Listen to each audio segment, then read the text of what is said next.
good friends. Today I want to talk about two archaeological discoveries that prove the veracity of the story narrated in the Bible. The first discovery was 3 boxes carved in stone, measuring around 20 centimeters, and it is believed that the artifacts were used to store sacred objects. These boxes were found on the outskirts of the city of Beit Shemesh, which is about 35 kilometers from Jerusalem. They were exhibited by Professor at the Hebrew University of Jerusalem, Yosef Garfinkel, and also by Sar Ganner, who is from the Israeli Antiquities Department. The meticulous design seen on the boxes corresponds to biblical descriptions of Solomon's palace and temple. Look there. An extra-biblical confirmation of the descriptions made by the Bible about the palace and the Temple of Solomon, confirming what the Bible says. And there's more. 2 of these boxes are pink and have a kind of portico, the description of which appears in the first book of Kings. Interesting, huh? And their heights are exactly, people, twice their widths, as in the buildings found in Jerusalem, which seems to prove the connection between the biblical city of Shiraim and the Jerusalem of David. According to archaeologist Yosef Garfinkel,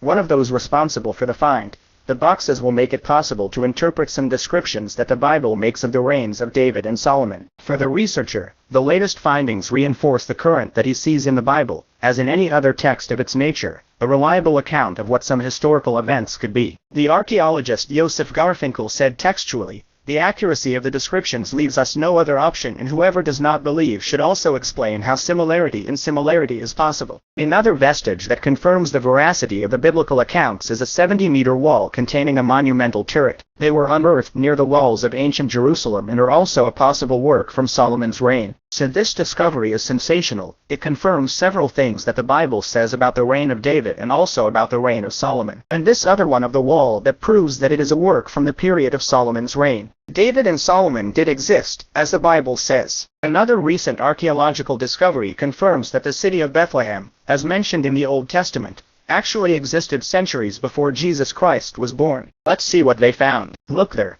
This evidence found is a clay pot, excavated near the walls of the old city of Jerusalem, with 3 lines engraved in ancient Hebrew that include the word Bethlehem. Alexis Kron, who directed the excavation carried out by the Israel Antiquities Authority, said the Sarah was apparently placed on a shipment of silver or agricultural products, delivered from Bethlehem as a tribute to the king of Judah in the outskirts of Israel between the 8th and 8th centuries. 7 before Christ. The first time the name Bethlehem appears outside the Bible is in an inscription from the First Temple period, Sucro said in a note, referring to a period from 1600 BC to 586 BC. And how can you, guys?